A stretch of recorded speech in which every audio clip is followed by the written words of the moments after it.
Donc nous allons voir dans cette troisième grande partie, donc on est là dans le début des années 90, hein, comment se caractérise le monde multipolaire, hein, sachant que la guerre froide consacre évidemment la bipolarisation du monde, donc entre deux blocs antagonistes.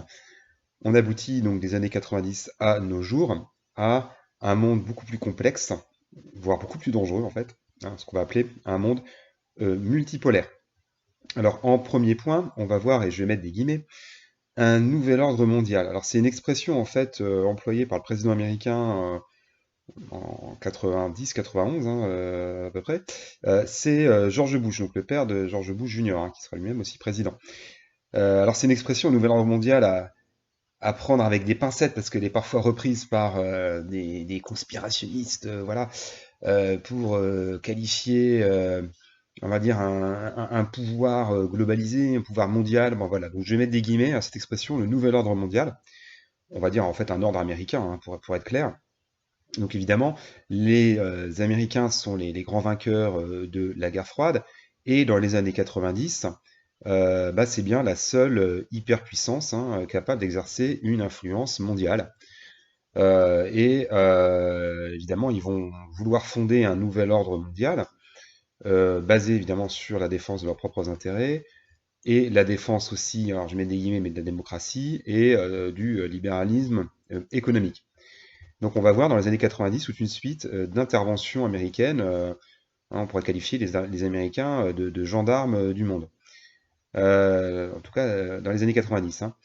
Donc l'événement qui va vraiment marquer cela, c'est la première guerre du Golfe. Donc en 91, enfin, on va revenir un petit peu en arrière, mais c'est en 90, hein, l'Irak de Saddam Hussein, donc je parlerai du Moyen-Orient dans un autre topo, mais enfin en tout cas voilà, l'Irak de Saddam Hussein envahit son petit riche voisin, le Koweït, sauf que là, bah, les Américains vont vivement réagir et vont mettre en place toute une alliance, hein, dont d'ailleurs les Français vont faire partie, ainsi que les Britanniques et d'autres.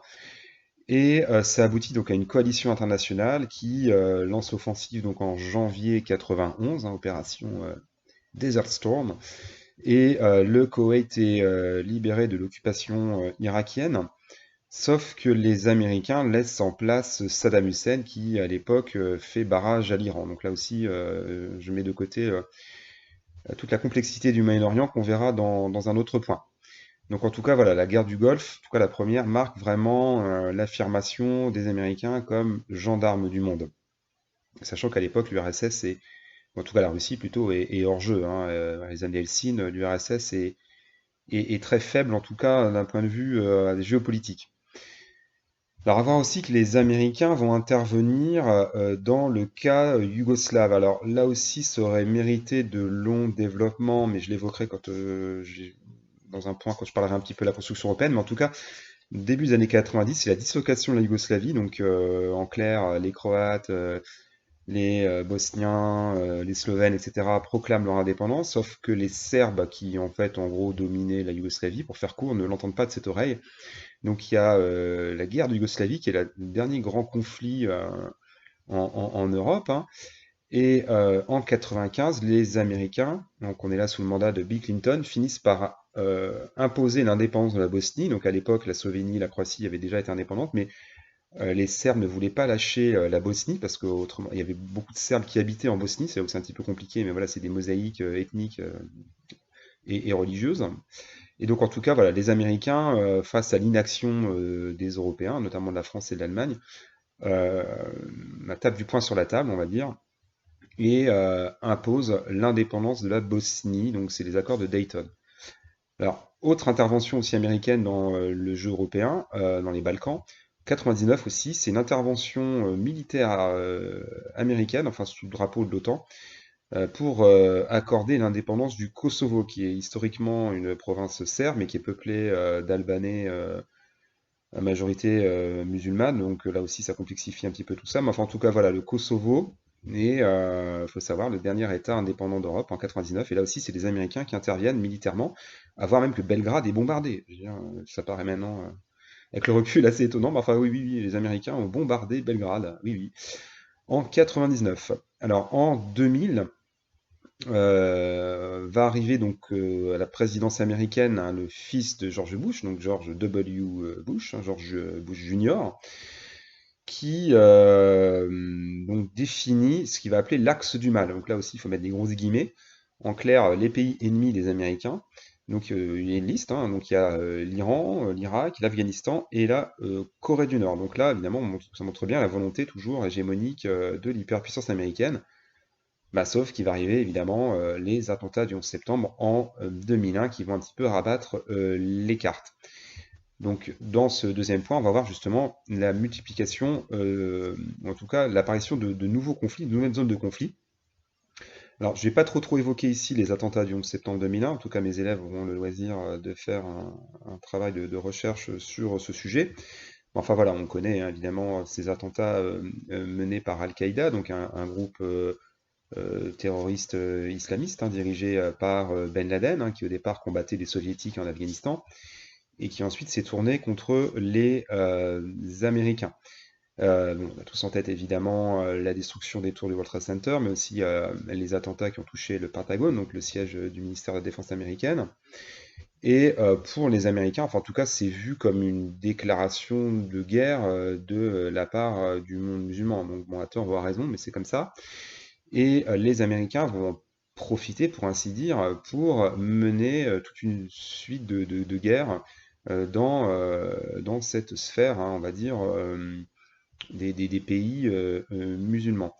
Donc déjà en 2002, les Américains et leurs alliés, enfin surtout américains d'ailleurs, interviennent en Afghanistan, qui était donc le bastion d'Al-Qaïda. Ils recherchent en fait Ben Laden, hein, ni plus ni moins, qui va s'échapper et qui finira par être exécuté 10 ans plus tard. Mais enfin, en tout cas, le régime des talibans, donc qui sont en fait des islamistes soutenus par le Pakistan, tombe. Bon, on va voir qu'ils sont toujours là, les talibans. Hein. 20 ans plus tard, il y a toujours la guerre civile en Afghanistan, même s'il y a des négociations. Voilà, mais en tout cas, le régime des talibans est renversé et les Américains mettent en place un nouveau régime parlementaire, on dira, en Afghanistan, sauf que c'est un pays très disparate, avec beaucoup de communautés ethniques, c'est très compliqué la situation afghane. Et voilà, il faut retenir quasiment 10 ans d'occupation de l'Afghanistan. Alors, à voir aussi que en 2003, c'est la deuxième guerre du Golfe, donc là, l'invasion de l'Irak. Alors là aussi, un contexte un petit peu particulier, parce que Saddam Hussein est un nationaliste pan-arabe, il n'a rien à voir avec les islamistes, il les a même plutôt combattus. Bon, enfin, c'était d'ailleurs l'allié plutôt de l'Occident au départ, mais bon, en tout cas face à l'Iran. Sauf que les Américains ont des intérêts économiques dans la région, notamment le pétrole, hein, pour être clair, et ils veulent un petit peu de profiter de la situation, on va dire, pour envahir l'Irak. Alors ils vont monter tout un dossier comme quoi Saddam Hussein possède des armes de destruction massive, voilà. Sauf que les preuves s'avèrent un petit peu bidonnées. La France, évidemment, va, sous Chirac, opposer son veto, hein, sachant bien sûr que la France a le droit de veto au Conseil de sécurité de l'ONU. Donc en tout cas, les États-Unis vont pas avoir le mandat de l'ONU pour intervenir en Irak. Ils auront des alliés, notamment à l'époque Grande-Bretagne et Italie, notamment, enfin et d'autres, hein, mais voilà, ils sont pas tout seuls. Bon, en tout cas, voilà, là pour le coup, Saddam Hussein est destitué, donc l'armée irakienne est balayée. Et Saddam Hussein est ensuite exécuté. À l'issue d'un procès, il sera pendu. Donc en tout cas, voilà, l'Irak va entrer dans une phase de guerre civile, parce que là aussi c'est un pays morcelé entre deux communautés. Hein, on y reviendra, mais enfin voilà, il y a une moitié, enfin pas une moitié, enfin un peu plus de chiites et des sunnites également. Donc bref, une situation très très complexe. L'Irak sera occupé jusqu'en 2010, et autant la conquête de l'Irak a été facile, mais enfin voilà, ensuite les Américains auront beaucoup de mal à calmer le jeu en Irak, sachant que dans ce contexte-là va être créé Daesh, dont on reparlera là aussi. En 2011, les Américains et leurs alliés français, donc on est là sous le mandat de Sarkozy, et anglais aussi, interviennent en Libye et renversent Kadhafi, donc le leader libyen, qui a appelé une espèce de révolution africaine, sachant qu'on est dans le contexte de ce qu'on appelle le printemps arabe, donc il y a toute comme ça une vague d'élan démocratique notamment en Tunisie, aussi en Égypte. Donc voilà, je ne vais pas trop développer là le cas du printemps arabe, mais enfin, en tout cas, on retient voilà, l'intervention libyenne qui va jeter le pays dans le chaos encore maintenant. Voilà, c'est dit. Alors ensuite, dans les années 2010-2020, donc je m'arrêterai, on va dire à peu près 2018-2020. En tout cas, voilà, les États-Unis interviennent politiquement et même de manière assez ciblée avec des sabotages, ni plus ni moins, voire même des exécutions, hein, pour empêcher l'Iran d'obtenir l'arme nucléaire, hein. Parce qu'il faut savoir que l'Iran a la capacité, on pourrait dire, technique pour posséder l'arme nucléaire, mais que les Américains, évidemment, ne veulent pas du tout, hein. C'est leur grand ennemi depuis 79, on y reviendra, mais enfin voilà, l'Iran est classé parmi les pays ennemis des Américains. Donc toujours dans cette période-là aussi, dans le contexte du printemps arabe, il y a la guerre civile en Syrie, donc là aussi, bon, on en reparlera, mais les Américains vont forcer la Syrie à démanteler son arsenal chimique, et en parallèle aussi, les Américains combattent le groupe État islamique, hein, ou Daesh, en Irak et en Syrie, donc sachant que le régime de Bachar al-Assad en Syrie va être sauvé, on va dire, par l'intervention des Russes. Et en tout cas, bah, voilà, on voit même sous le mandat de Trump, hein, les Américains font tout pour empêcher l'Iran d'obtenir l'arme nucléaire, hein, sachant évidemment qu'ils ont un allié sûr qui lui possède l'arme nucléaire, c'est l'État d'Israël. Euh, alors, à voir quand même qu'il faut parler vite fait de la politique menée par Donald Trump, qui lui, au contraire, en fait, enfin, ses prédécesseurs, a une politique non interventionniste, hein. Lui, son slogan, c'est clair, America First. Autant sous le mandat de Clinton, Bush et Obama, il y a énormément d'interventions américaines. Sous Trump, il n'y en a pas. Officiellement, les Américains n'ont pas mené de guerre sous le mandat de Trump. Donc on peut l'accuser de ce qu'on veut, mais hein, bon, en tout cas, c'est un choix qu'il a fait. C'est le non-interventionnisme, hein. Il considère même que l'OTAN ne sert à rien, coûte très cher. Bon, il y a quand même des interventions ciblées, donc des bombardements des bases syriennes. Mais enfin voilà, en tout cas, il n'y a pas de conflit majeur sous le mandat de Trump. Il va même d'ailleurs rencontrer le leader nord-coréen, hein, qui lui aussi veut obtenir l'arme nucléaire. Donc Trump, en tout cas, rabat un petit peu l'écart de la politique internationale américaine. Et à voir quand même, pour conclure sur les Américains, qu'ils possèdent toujours de nos jours des bases militaires dans les pays alliés. Donc bien sûr les États membres de l'OTAN, à exception de la France qui a un statut particulier depuis 67. Donc à un moment, la France quittait l'OTAN, qu'il a retrouvé. Mais enfin, en tout cas, il n'y a pas de base américaine en France, mais il y en a dans d'autres pays d'Europe, des bases aériennes notamment. Donc elles possèdent aussi, enfin les Américains possèdent des bases dans certains pays du Moyen-Orient, comme la Jordanie, l'Arabie Saoudite, hein, qui est son allié le plus fidèle dans la région, en Afghanistan, mais aussi en Asie, hein, Japon, Corée du Sud, etc. Donc les Américains, évidemment, possèdent encore une force de projection à l'échelle mondiale, et ça reste la première armée du monde, en tout cas d'un point de vue euh, technologique. En tout cas, voilà, je mets de côté la politique russe sous Poutine. Là aussi, ça mériterait de grand développement, hein, le retour de la Grande Russie, hein, voilà, qui a repris un petit peu sa stature internationale, avec notamment l'intervention en Syrie, hein, où, en clair, bah, sans l'armée russe, le régime de Bachar n'aurait pas tenu longtemps. Donc, en tout cas, je mets de côté ces sujets qui sont intéressants, mais qui sont plus dans l'actualité, moins dans l'histoire, en tout cas. Donc pour terminer, bah, justement, là-dessus, hein, on va parler bah, finalement d'un monde multipolaire, voire d'un monde complexe, sachant que les Américains vont en fait sortir plutôt affaiblis politiquement à cause de la lutte contre le terrorisme. En clair, ils vont avoir une mauvaise réputation dans le monde arabe, notamment avec une intervention, on va dire, injustifiée en Irak en 2003. Sachant aussi pardon, que le pays est frappé très durement par la crise financière de 2008, donc un krach boursier aussi qui va beaucoup affaiblir les Américains. Alors il y a quand même une tentative d'ouverture vers le monde arabe avec Obama, hein, qui va faire une déclaration au Caire notamment, voilà, il fait un pas vers le monde musulman. Et il met en avant ce qu'on appelle le multilatéralisme, hein. C'est l'idée quand même de la concertation, de la négociation, hein, parce que les Américains, évidemment, pratiquaient plutôt l'unilatéralisme.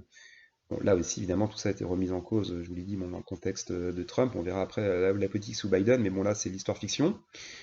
Alors, à voir évidemment qu'il y a des pays qui maintenant aussi ont une puissance géopolitique indéniable, hein, notamment évidemment la Chine, deuxième économie mondiale, et ça ne fait que s'accélérer, une grande puissance militaire et technologique, mais enfin, pour faire court, la Chine n'a pas une volonté d'impérialisme mondial. La Chine se concentre sur la Chine, hein, ils ont un grand pays, peuplé d'1,5 milliard d'individus, donc ok, ils avancent leur bille en termes économiques, hein, mais ils n'ont pas une volonté d'hégémonie mondiale. D'ailleurs, la Chine n'a jamais colonisé d'autres pays. Bon, certes, ils ont soumis des peuples, hein, pensez aux Tibétains ou aux Ouïghours actuellement.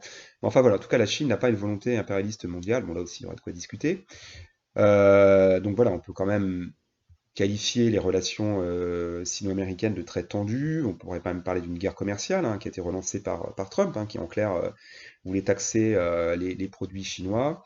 Bon, là évidemment, la crise sanitaire hein, liée au Covid rabat totalement les cartes et on peut dire accélère la domination chinoise, hein. Je pense que le grand vainqueur politique ou économique de la crise du Covid, c'est la Chine. Dans le même temps, l'Union européenne, dont on parlera dans un autre point, a montré, dans le cadre notamment de la guerre en Yougoslavie, sa difficulté pour parler d'une seule voix. Pour faire court, les Français et les Allemands, qui sont évidemment les moteurs de la construction européenne, ne s'entendaient pas sur le cas notamment ou le traitement du conflit yougoslave. Là aussi, il y aurait énormément à dire, hein, des thèmes de géopolitique, c'est toujours très très intéressant. Mais là, voilà, on est à la frontière du journalisme, hein, on va dire, voilà, on n'a pas forcément le recul de l'historien pour en parler de manière extrêmement euh, objective. Voilà, à bientôt.